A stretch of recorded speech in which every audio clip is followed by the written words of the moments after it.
Hola,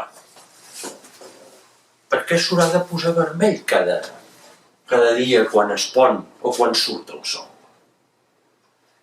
Tants dies i tantes nits que portem compartits en aquest món i encara té vergonya? O potser és que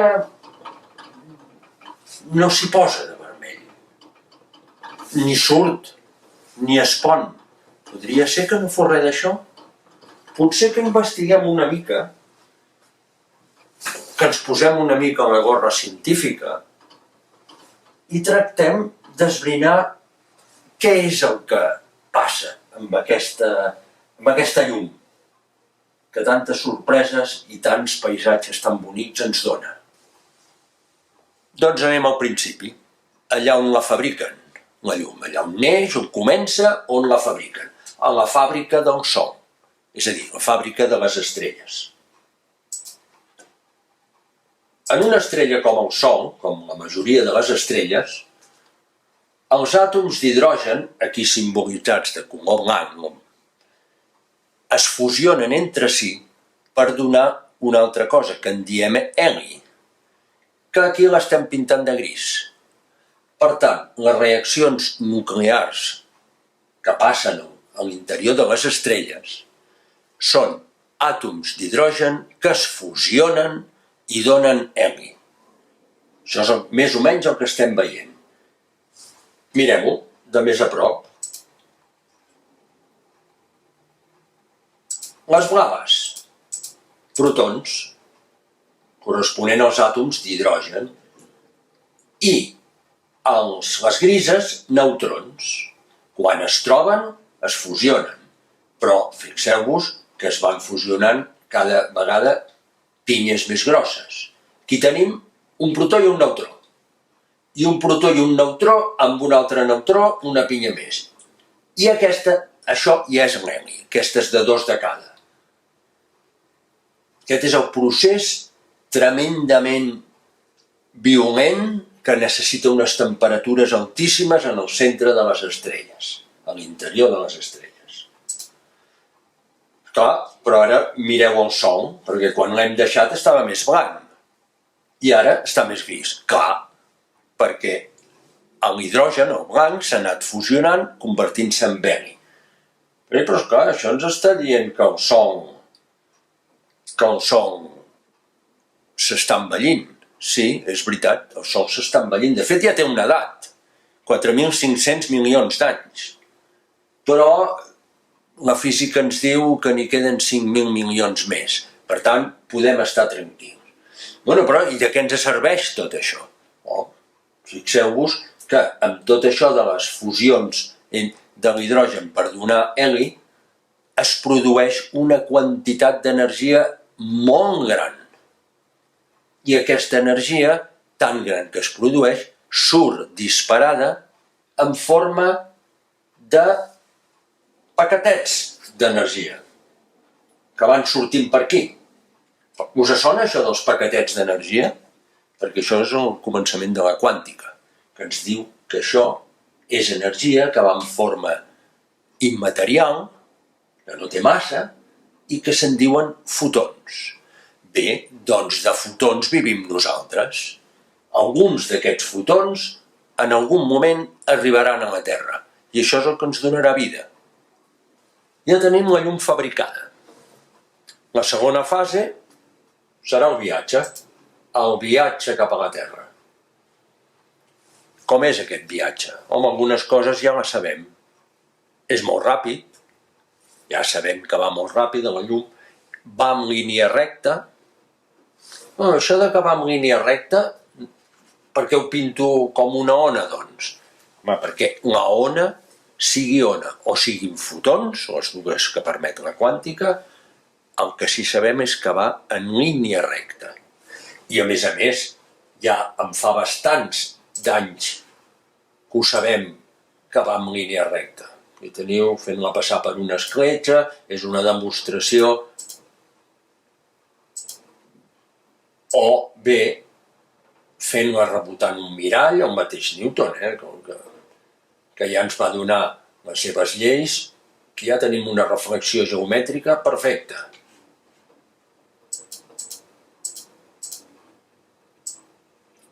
La línia recta és també la que explica la formació d'ombres. Fixeu-vos-hi bé. Si no fos que la llum es propaga en línia recta, com tindríem les ombres? I dèiem que també va molt ràpid, oi? Mireu, si això fos la Terra, la llum passaria així. Ho heu vist? No ho heu vist? Tornem-ho a fer. Si passés a prop de la Terra. Així passaria. Fins i tot els relativistes ens dirien que si passa tan a prop de la Terra, potser una mica es desviaria. Però deixem-ho estar així. La llum arriba a la Terra. Comencem a familiaritzar-nos-hi amb aquest ninot, amb aquesta maqueta, que no està a escala, com veieu, però que té un ninot que s'està mirant el sol. Diríeu que s'està mirant el sol quan surt, quan es pon, quan està a mitjanit, quan està a migdia? Us esteu fixant en aquesta Terra? Aquí tenim el Pol Nord. D'això no hauríeu de tenir prou per saber a quina hora està aquest ninot. Jo tiro endavant, que de seguida el veurem. Sí, l'està veient el sol. I resulta que, tal com havíeu pensat, està al matí. Diríeu que el sol, o diria aquest ninot que el sol està alt, que està baix? Diria que està baix, però que està pujant, que cada cop és més alt. Oi que sí que diríeu això? Aneu-vos fixant, perquè el sol cada vegada està més sobre els nostres caps, que és el que ens fa dir que està molt alt, i jo aniria observant que tan alt, no sé per què ho diu això. Però aneu-vos-hi fixant. Ara està al màxim dalt, i hem d'aixecar molt el cap amunt per veure'l. I si ell continua mirant el sol al llarg del dia, ara diu que està baixant el sol. No sé per què ho diu, però el cas és que està baixant, cada vegada està més baix, ara diria que està a punt de rascar l'horitzó. Oi que sí? Fixeu-vos-hi bé, perquè toca l'horitzó i ara se li ha post. Oi que sí? Doncs quedem-nos una mica amb el missatge geomètric que ens està donant la maqueta, perquè després hi tornarem, la farcirem, aquesta maqueta. Bé, doncs, la tercera fase. La llum arriba a la Terra. Sí, ha sigut un viatget curtet, 8 minuts i escaig, molt ràpid, molt recte, i en el buit, on no sembla que hi hagi ningú que la pugui alterar. Però ara veurem el que li comença a passar. Serà interessant que comencem a veure això, perquè per aquí encara hi ha el ninot aquell que està esperant que arribi. Però resulta que fa uns quants anys que ja va haver algú que se li va anticipar en el ninotet aquest. I estava esperant la llum blanca que la va fer passar per un prisma de vidre i li va treure els colors. Sí, és una escena anecdòtica, molt famosa, que va començar a posar a Newton a la fama. Però li van discutir molt.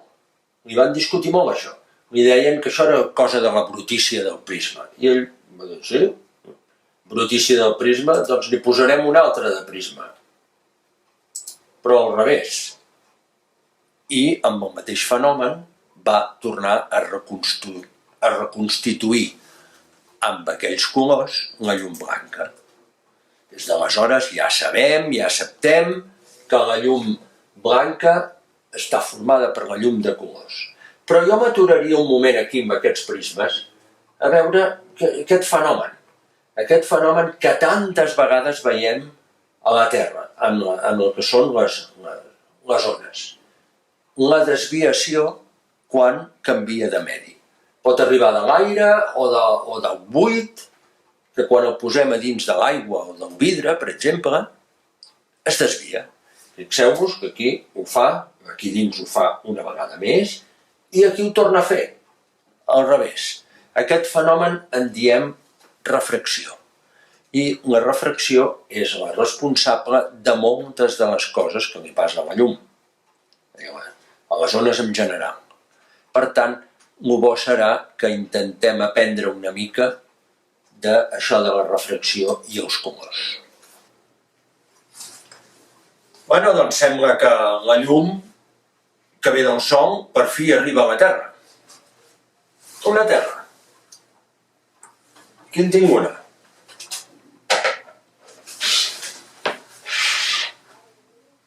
I allà, lluny, està el sol. Home, el sol d'aquesta maqueta és molt més gran que aquesta bomba.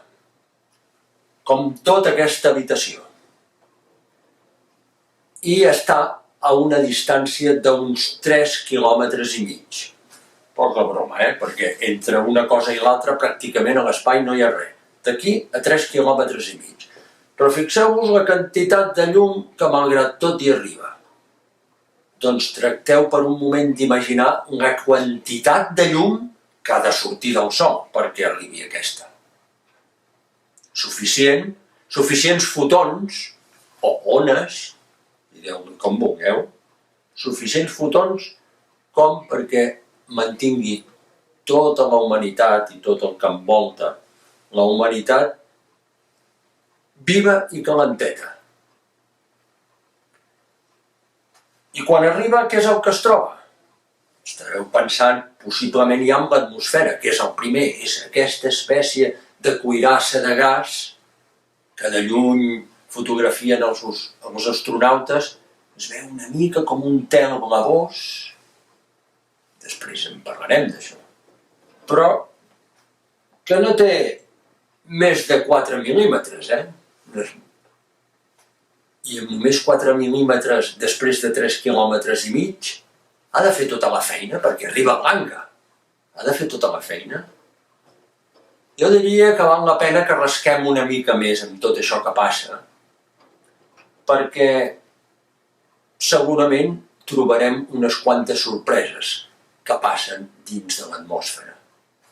Per cert, que si algú es pregunta què estava mirant, estic mirant coses artificials, productes humans que estan volant per l'atmosfera. Aquesta és la trajectòria de l'estació internacional, l'estació espacial internacional. I com que fa pocs dies va passar just per sobre els nostres caps, doncs estava interessat en seguir-lo. Jo us recomano que ho intenteu, ho trobareu de seguida. Ara donarem un salt d'aquest laboratori de Newton al nostre laboratori. I aquí tenim un prisma, la mar de maco, al qual li enviarem llum.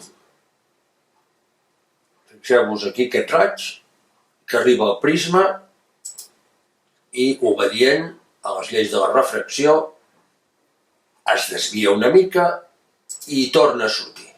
I recollim una bona ratlla, una bona marca de la llum vermella. Però esclar, la llum blanca que ens arriba és blanca, vol dir que els altres colors en són. Doncs anem-los a posar.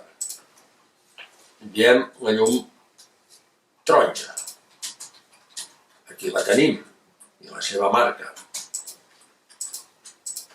I com que us sabeu l'art de Sant Martí, doncs ja sabeu quins colors ens venen.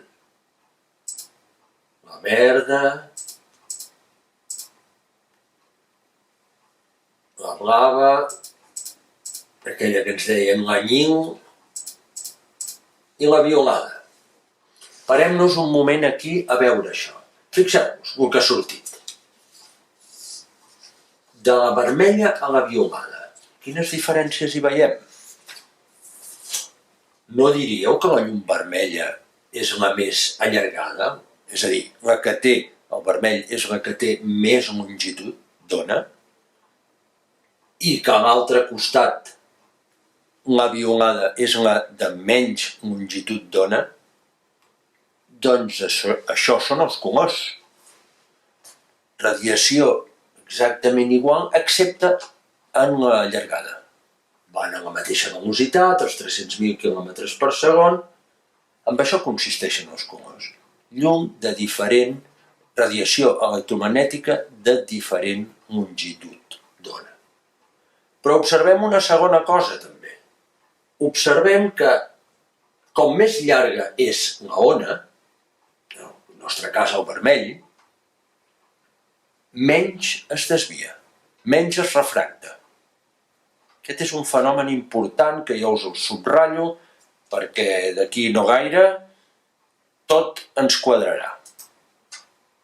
I la violada és la que més es dispersa, o es desvia, o es refracta. Aquest fet és important.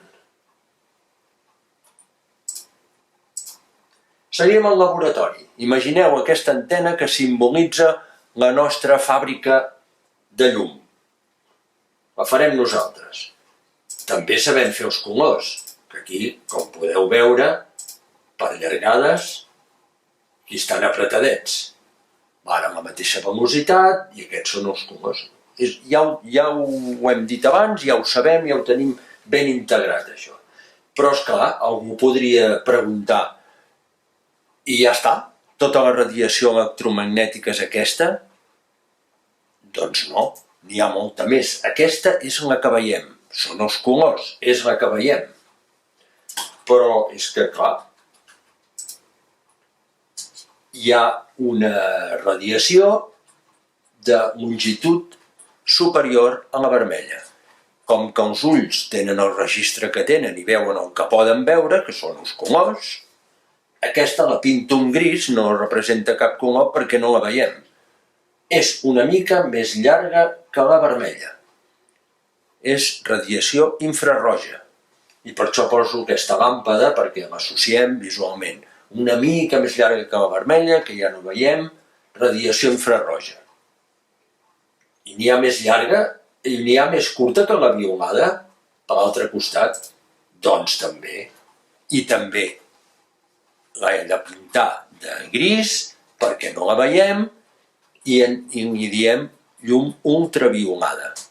Atenció que l'ultraviolada és molt energètica, ja és perillosa.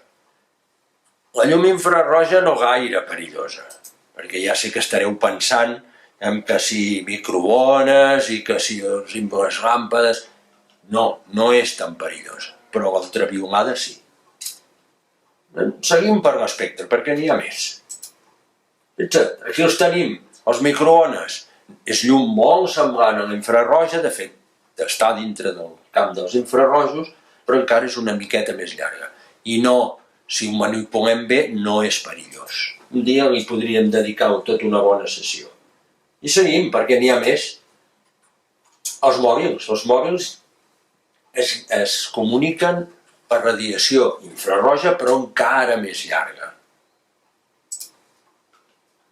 I més curta que l'ultraviolada en ve una de molt perillosa, també molt perillosa, els rajos X.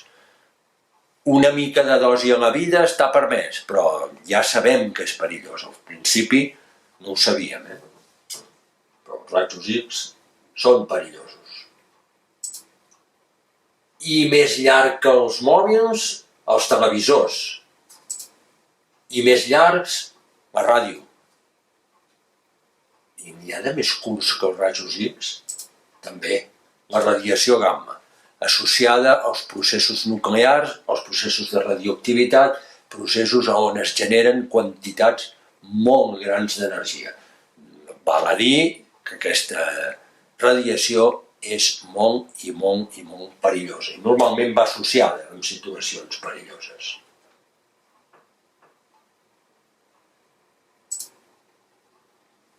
Fem un resum. De fet, ja l'estem fent, però anem a la llum solar, que ja sabem ara de sobres que és blanca perquè porta els colors, i una mica d'infrarrojos i una mica d'ultraviolats. Tot això és el que porta el sol, Nosaltres el veiem blanquet, però no porta només colors visibles, sinó que porta infraroig i ultraviolat. Pensem que l'infraroig és el que ens escalfa, l'ultraviolat és el que ens crema la pell i ens pot provocar càncers. Seguim al laboratori i ara anem a veure una altra cosa que hem de tenir molt clara i que és fonamental perquè de cop entenguem el que està passant. Fixeu-vos, aquí tenim 4 sons artificials que els estem generant amb colors. Però fixeu-vos, sota cada son hi ha el regulador de 3 colors. És a dir, estem generant el blanc no amb els 7 colors que ens surten quan en Newton treballa allà en el prisma, no, amb 3. Ho sabem fer avui. Hem vist que amb 3 colors, concretament el vermell, el verd i el blau, podem generar llum blanca. Us sona això de l'RGB? Tant el tractament d'imatges, doncs és el sistema amb el que podem generar colors. Fixeu-vos que en els 4 casos aquí de mostra de treball que hi ha, els reguladors estan al màxim, en tots els casos. Màxim de vermell, de verd i de blau en tots els casos. Clar, això és llum blanca. Els 4 sons aquests artificials són blancs. Però fixeu-vos, deixarem aquest blanc de referència aquí, anem al segon. A veure si en aquest son li comencem a treure vermell. Li traiem vermell. Mireu el que passa.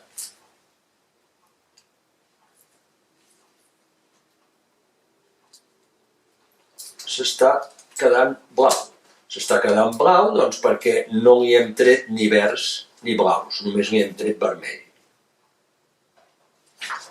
Si en aquesta altra mostra, per comparar, li trec verds i només verds,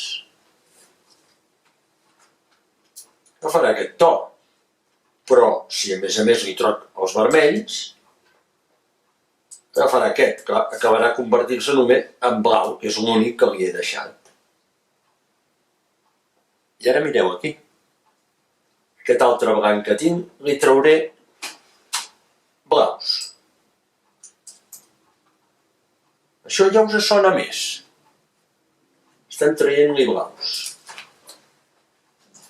Si els hi trec del tot, tots aquests colors ja ens sonen més. Fins i tot hi trauré una mica de verds. No diríeu que us sona aquests colors? Segons a quina hora, segons quin dia? Penseu-hi un moment. Estem en laboratori, estem generant color i d'una manera arbitrària i o voluntària puc anar traient els colors que vulgui. Veieu aquests resultats, perquè d'aquí un moment us ho recordaré. Bé, doncs, aquí tenim el nostre ninot, que ja ho té tot per veure el sol amb els seus millors colors. Li arriba el sol? Oh, sí, però li arriba blanc. Espera, que anem per parts. Posem una cosa que no hem posat abans. L'atmosfera. Fixeu-vos bé què és el que ha passat. La llum, tan ràpida i tan completa de colors, és a dir, blanca, que tarda 8 minuts i escaig en arribar aquí, de cop, quan comença a entrar i travessar l'atmosfera, es va tornant del groc fins al vermell. I això com ha pogut passar? Doncs amb tots els elements, fenòmens i propietats que hem estat veient. Anem a seguir-ho. Fixeu-vos que ell està, altra vegada, de bon dematí, i diu que veu el sol vermell. És a dir, ell no diu que veu el sol vermell, diu el sol està vermell o el sol s'ha posat vermell, que està sortint. Ara ens estem donant compte que hi ha un petit matís en tot això. No és que el sol es posi vermell, és que la llum que arriba als ulls de l'homenet va perdent els blaus i només li queda vermell quan arriba. És important això, ho subratllo, perquè anem a confirmar-ho. Ara el sol comença, segons ell, segons l'homenet, a pujar el sol. Sí, i fixa't. Ara ja no el veu tan vermell. Què ha canviat amb aquestes, diguem-ne, potser 1 o 2 hores primeres?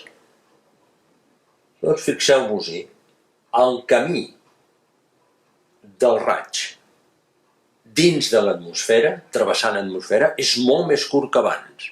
És a dir, que ha tingut menys espai per perdre tots els blaus. No n'ha perdut tants de blaus.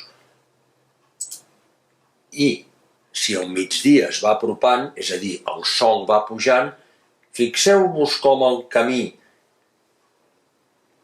que la llum empra per arribar a l'homenet es fa curt.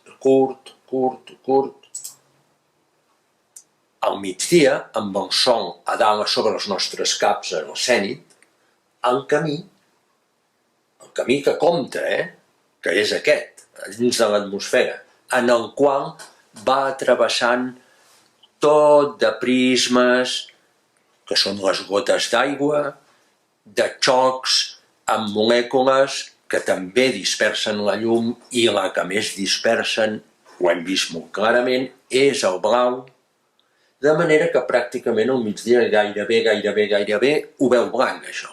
Només una mica pàl·lid. Segons quins dies més o menys. Però seguim, que ara ve la tarda.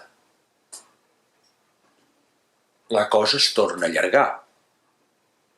I com que el camí, fixeu-vos com es va allargant, li va donant espai perquè pugui anar perdent més blaus. De manera que cada vegada el veurà més groc, una mica més groc, fixeu-vos que ara es fa molt llarg el camí ràpidament i ara ja el veu taronja.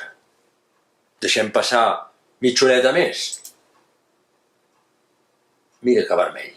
Ara és quan dirà, es posa vermell el sol. I no, jo repeteixo, la llum que ha arribat als seus ulls ha perdut més blaus. Aleshores, l'homenet dirà, oh, quin sol tan maco hi ha avui, està molt vermell. No, mirem-ho el sol, el tenim aquí.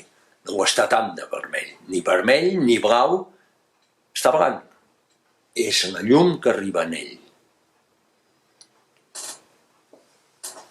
Bé, em sembla que hem cobert gairebé els objectius que volíem, que ens queda un detall, però. Però vosaltres ja us podríeu estar preguntant que, home, sí, ha anat perdent els blaus, però què se n'ha fet dels blaus? Pot ser que us pregunteu. Què se n'ha fet dels blaus? Dic, home, fixeu-vos bé en l'atmosfera, perquè jo us diria que per què us penseu que el cel és blau? Quarta i darrera fase. Al final de la llum. La llum, després de travessar l'atmosfera amb totes aquestes pèrdues, perdent-hi bous i esquelles, podríem dir, arriba a l'ull. Nosaltres, els propietaris de l'ull, encara no l'hem vist aquest sol que ha sortit fa 8 minuts del sol. No l'hem vist encara, estem aquí esperant. I això és el que ens arriba. Pot arribar blanc o molt acolorit. El cas és que el que arriba ha sigut, fixeu-vos-hi, com un detall més, ha sigut forçat a convergir en un punt molt especial, que és la retina, i precisament això s'ha aconseguit amb un altre prisma, com els de Newton, natural, que és el nostre cristallí. El nostre cristallí, i una mica abans la còrnea, però sobretot el cristallí, són els encarregats de fer convergir tots els rajos fins a un punt, que és el més sensible, que és la retina, que està plena de petites cèl·lules, que en diem cons i bastons, que el que fan, repetim-ho, perquè us agradarà. Vull que us fixeu en una cosa. Arriba la llum, és forçada a convergir, és torçada, i aquí es forma una imatge i això que ha sortit. Això que ha sortit d'aquí ja és el resultat de la feina dels cons que treballen amb l'RGB. Estan especialitzats en trobar els vermells, en trobar els verds i en trobar els blaus per composar una senyal d'un altre tipus. Una senyal que viatja pel nervi òptic i l'envia cap al cervell. En el moment en què això arriba al cervell, nosaltres diem que veiem el sol, o que veiem el que sigui. És en aquest moment.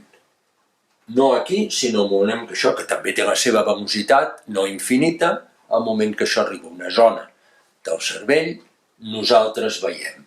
En qualsevol cas, això passa, evidentment, molt ràpidament. Però jo diria, com a resum, que el més important ho hem estat aprenent a l'atmosfera, quan la llum no hi ha quedat més remei que travessar l'atmosfera per arribar a nosaltres. Llavors hem vist com és la llum, quines coses li passen, quines diferents longituds d'ona té, que en diem colors o no, que es dispersa més o no, fins que una determinada llum, amb el color que sigui, és tractada per l'ull per, en un moment, fer-nos dir que ja ho veiem. Doncs hem arribat al final. Jo voldria que ara us fixéssiu en aquesta posta simulada, en la que veiem un sol groc que s'està ponent i també posant-se vermell. No es poden dir tantes bajanades en una frase. Tot el que hem estat veient ens permet saber que la llum del sol és blanca, que no s'està ponent, que no es pon, ni surt, ni s'està posant vermell. Per què no tracteu de veure les coses d'una altra manera? Que estem damunt d'una gran bola, també, que també gira. I que el que estem fent és girar així, donant-li, com si li volguéssim donar l'esquena al sol, com si, fixeu-vos en l'horitzó que està pujant, no el sol baixant, sinó l'horitzó està pujant perquè la Terra gira. I d'aquest gir està passant totes les coses que hem vist. Mireu, aquesta llum, abans fa un moment, era molt més groga, però ara li estem obligant aquesta llum a travessar molta més atmosfera. Recordeu aquella maqueta.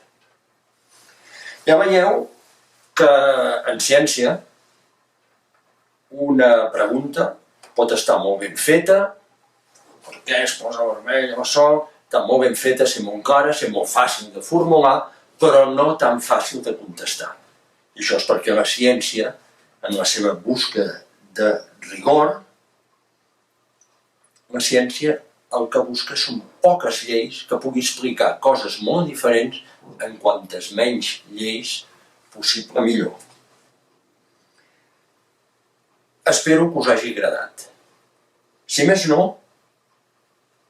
per sortint d'aquí, voler-ne saber una mica més. Moltes gràcies.